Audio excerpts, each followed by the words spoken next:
There we go. Hello, everybody. This is Alicia, and this is Miss J from JMM Health Solutions. And we are here today at the end of our support group meeting talking about pelvic floor health.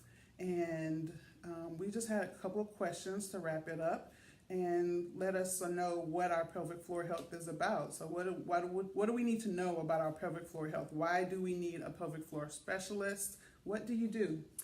So thank you for having me. First of all, pelvic floor therapy is a specialty whereby we work. I always tell people I cover everything from your belly button to your knees, because the pelvis kind of sits in that region. You know, you've got bones, you've got ligaments, you've got muscles, you've got connective tissue, you've got fascia and tissue connections, you've got organs, you've got nerves. So much the same way that you have other specialties, you know, that work with the knees, the shoulders, and so on. We focus on the pelvis and all its contents and all that surrounds it. In addition to that, all of your muscles of your hip have attachments onto the pelvis. So even when you think of bigger muscle groups like your quads and your hamstrings, they too still attach onto your pelvis. So it's a really, hey Naima! And so it's super important to really be aware of that, be aware of the movements and so on. Just like you would with, again, the shoulders or in the knees, you can have issues with pain, like SI joint pain. Some of our pregnant moms, because we both work with pregnant women, SI joint pain, hip pain, pelvic girdle, dysfunction like pubic symphysis dysfunction, things of that sort. You could have muscle issues where you're having some of those hip rotator muscles can be really tight, piriformis tightness, which may feel for some people like they've got shooting pain into the buttocks. It is not sciatica. Sciatica would refer to if your pain is down the back of your leg and passing that knee. Oftentimes, if it's just going into the butt, it's usually probably because there may be a little bit of nerve compression, or sometimes the muscles, those external rotators of the hip are just really, really tight.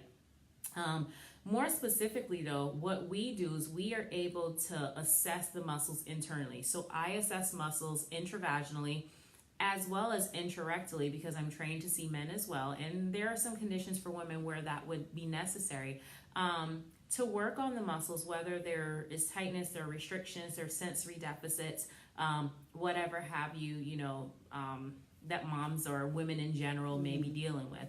And so a couple of the common issues that we see people for are things like pregnancy, optimizing your pregnancy, getting you prepped for labor and delivery, getting you well after if you've had any problems with pain during the pregnancy, whether at the muscles, whether the pelvic joints, if you've had things like prolapse, which is where the organs tend to descend onto the vaginal walls because of some weakness of the muscles, the supportive structure of the pelvic floor. If they're having pain, just general pelvic pain or pain with intercourse, whether it's penetration, whether it's during intercourse, or there's a lot of women that won't have pain with that, but they'll have a lot of pain afterwards. If they're having any neurological dysfunction, oftentimes we take for granted that you can have numbness, tingling, burning sensations in the genitals, and not for the reasons that some might think in terms of, STDs or things of that sort, but because there's nerve trauma, or there might be a nerve injury. One of for instance, cyclists. I have a really good friend of mine, Dr. Liz Cook, up in Asheville, North Carolina, and she works a lot with mountain bikers and cyclists. And, sometimes they get significant nerve irritation because they're sitting on the saddle for a long time, they're riding for a long time, and so their pudendal nerve can become very irritated, and they can get numbness, tingling, issues with, especially for the men, issues with erectile dysfunction, issues with, just sexual function in general. So we cover a whole gambit of things within pelvic floor therapy. It's interesting that you say that about cyclists. So is it just like mountain bike cyclists? Because I don't know, I have some friends out there and they are really into their spin class. Mm-hmm. Would it, like, spin class have the same effect as like mountain cyclists or long distance cycling? It could. I mean, and granted, you know, a lot of the people doing spin are not probably going to be sitting on the bike as long as somebody who's cycling a road, you know, on the road or on a trail for 2 hours, 3 hours, whatever have you. The other thing is with spin, they tend to be up and down, up and down, up and down. So there is some variation and there is some change in the movement. But again, it could depend on if there was any trauma there before. And that might just be the straw to break the camel's back. So again, if they were doing a spin class where they're sitting for a prolonged period, and for them it might be 15, 20, 30 minutes, and they are having numbness, burning, tingling, pain, then yes, I would absolutely still suggest for them to see a pelvic floor therapist and just to make sure that there's nothing going on there. Do you suggest seeing a pelvic floor therapist before becoming pregnant? Like, when would you expect someone to say, oh, maybe I should go see a pelvic floor therapist if they're planning on getting pregnant? Like, say they're not really having any issues, like sex isn't painful. Should you still be evaluated beforehand? And that way you kind of would know what to look for after? What would you suggest for that? It depends. If there, I mean, there's always ability to optimize things. A lot of us, like myself included, I coach a lot of women. So I do a lot of wellness coaching and I focus on functional nutrition. And with that, I focus on women who may be having fertility issues or women who may, you know, trying to optimize their pregnancy. So for some people, it may be that they need something before because maybe they're having fertility issues. And, you know, maybe we're trying to help them with optimizing that. And there are a variety of manual therapy techniques, visceral mobilization, for instance, that can be done to help with things like fertility. And also just kind of giving them global education on nutrition and stress management and lifestyle management, and that would come under more of coaching as well. But there are quite a lot of therapists I know that kind of wear a lot of hats, and so even for moms who may have concerns, not necessarily that they're dealing with problems that are limiting their day-to-day function, but that have concerns, then yes, they can reach out to a pelvic floor therapist. Okay, great. Well, when would someone do that after having their child? How long would they wait to see you if they noticed that they were experiencing some issues postpartum?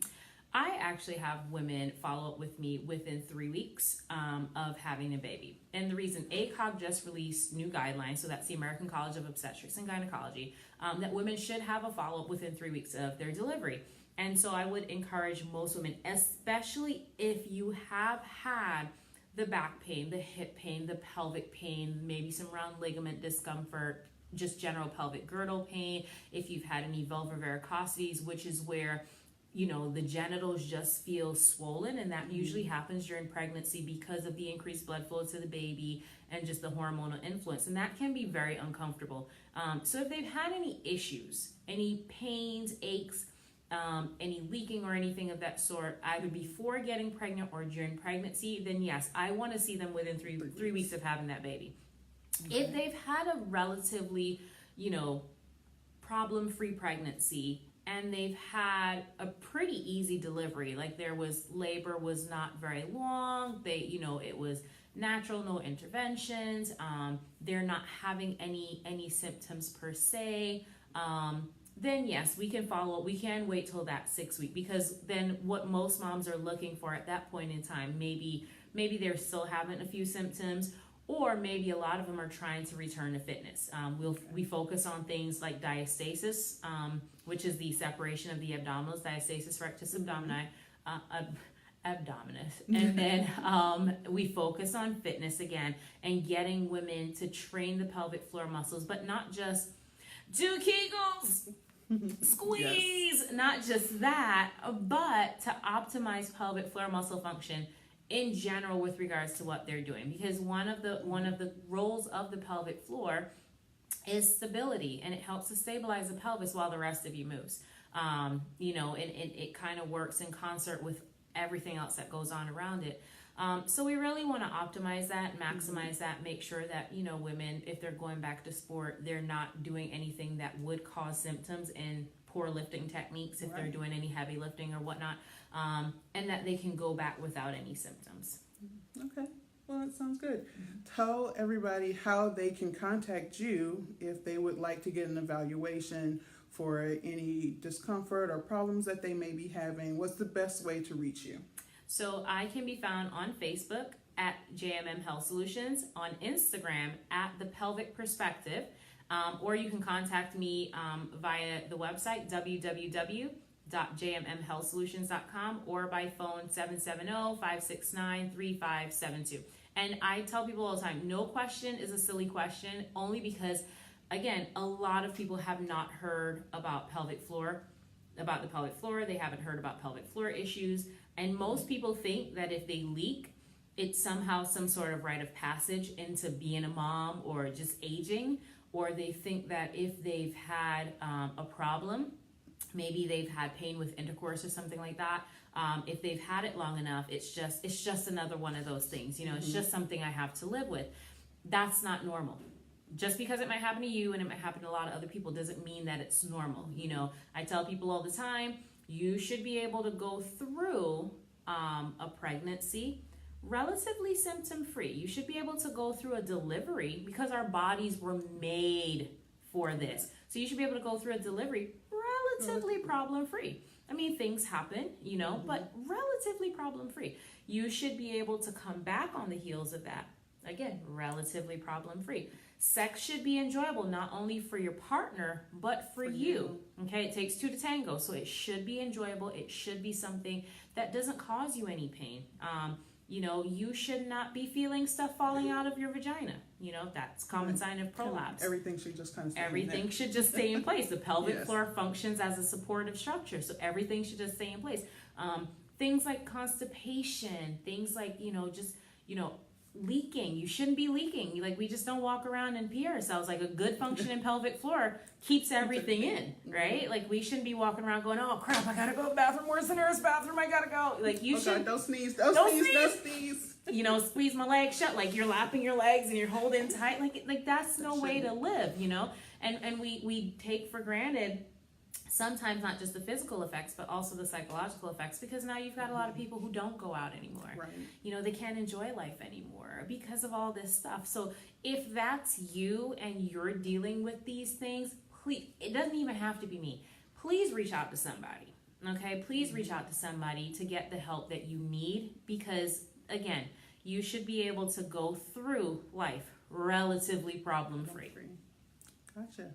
Well, thank you so much. Thank you. For coming to see us today and for giving us just a little taste of what you do and letting us know, what we need to do to help to take care of ourselves, because we want to live long, symptom-free, problem-free lives, especially with our women's health. So thank you for teaching us a little bit about things that we probably didn't find out about until later in life, because I know I didn't find out about a pelvic floor therapist until really recently. And I've had 4 children, so I should have known about a pelvic floor therapist. So thank you for coming out to us. Hopefully we can have you again.